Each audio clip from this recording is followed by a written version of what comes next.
अस्सलाम वालेकुम दोस्तों, आज जो कहानी आपके साथ शेयर करना चाहता हूँ, आप यकीन माने बहुत कुछ सीखने का मौका मिलेगा। किसी की आदत, रहन सहन, चाल चलन का उसकी नस्ल के साथ क्या कनेक्शन है, आपने इस वीडियो को आखिर तक जरूर सुनना है। एक बादशाह के दरबार में एक अजनबी नौकरी की तलब के लिए हाजिर हुआ। काबिलियत पूछी गई तो उसने कहा कि मैं सियासी हूँ।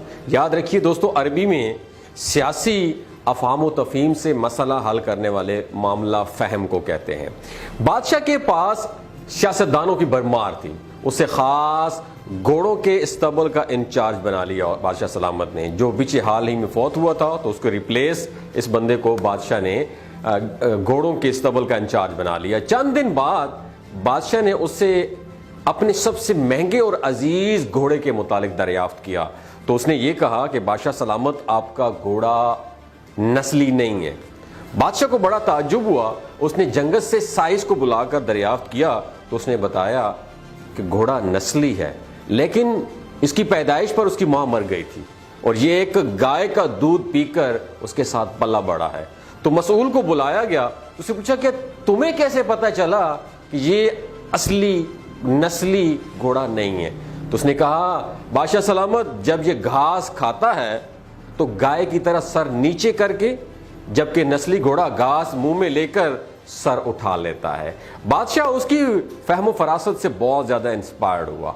मसूल के घर उसने क्या किया, अनाज, घी, भुने हुए दुम्बे और परिंदों का आला गोश्त बतौर इनाम भिजवाया और उसके साथ साथ उसने क्या किया, उसे मलका के महल में तैनात कर दिया।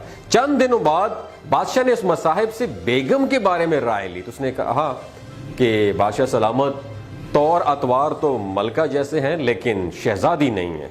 बादशाह के पैरों तले से जमीन निकल गई, हवास बहाल हुए।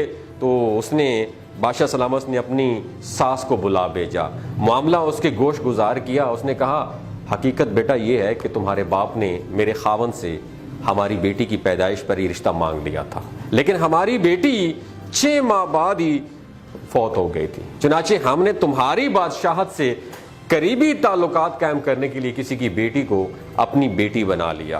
बादशाह ने मसाहिब से दरियाफ्त किया कि तेनों किस तरह पता लगा है, तुम्हें कैसे पता लगा? उसने कहा कि बादशाह सलामत, उसका खादमों के साथ सलूक जाहिलों से भी बदतर है।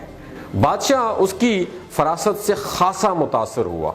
बहुत सारा अनाज, भेड़ बकरियां बतौर इनाम दी और साथ ही उसे अपने दरबार में मुतय्यन भी कर दिया। कुछ वक्त गुजरा, उसको दोबारा बुलाया और उसने बादशाह सलामत ने अपने बारे में दरियाफ्त किया। मसाहब ने कहा कि जान की अमान पाऊं तो तब बताऊंगा, अदरवाइज नहीं बताऊंगा। बादशाह ने वादा कर दिया कि मैं तुम्हें कुछ नहीं कहूंगा। उसने कहा कि बादशाह सलामत, अब गौर से सुनना, ना तो तुम बादशाह ज़ादे हो, ना तुम्हारा चाल चलन बादशाहों वाला है।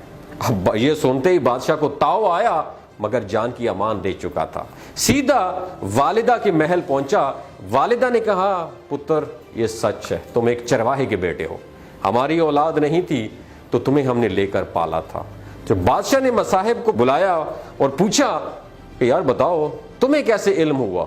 तो उसने कहा, बादशाह सलामत, याद रखिए, बादशाह जब किसी को इनाम व इकराम दिया करते हैं तो हीरे मोती जवाहरात की शक्ल में देते हैं, लेकिन आप भेड़ बकरियां, खाने पीने की चीज़ें और ये तमाम खाने पीने की चीज़ें अनायत करते हैं।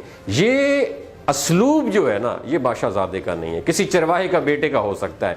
दोस्तों, ये कहानी आप लोगों के साथ शेयर करने का बुनियादी मकसद ये होता है कि किसी भी इंसान को किसी मसनद पे, किसी रुतबे पे आप बैठा दें तो आदतें कहीं न कहीं उसकी नस्लों का तारुफ ज़रूर कर देती हैं। आदतें नस्लों का पता देती हैं। आदात, इखलाक और तर्ज अमल खून और नस्ल दोनों की पहचान करा देते हैं। अगर आपका भी किसी इंसान से वास्ता पड़ा है जिसको देख के आप बहुत इंस्पायर हुए, लेकिन बाद में पता चला है कि उसकी चंद आदात ने उसका तारुफ करा दिया है, तो नीचे कमेंट सेक्शन में अपना एक्सपीरियंस ज़रूर शेयर कीजिए। और आपने इस कहानी से क्या सीखा, ये भी शेयर कीजिएगा और अपना और अपने साथ जुड़े रिश्तों का ख्याल रखिएगा। अल्लाह हाफिज़।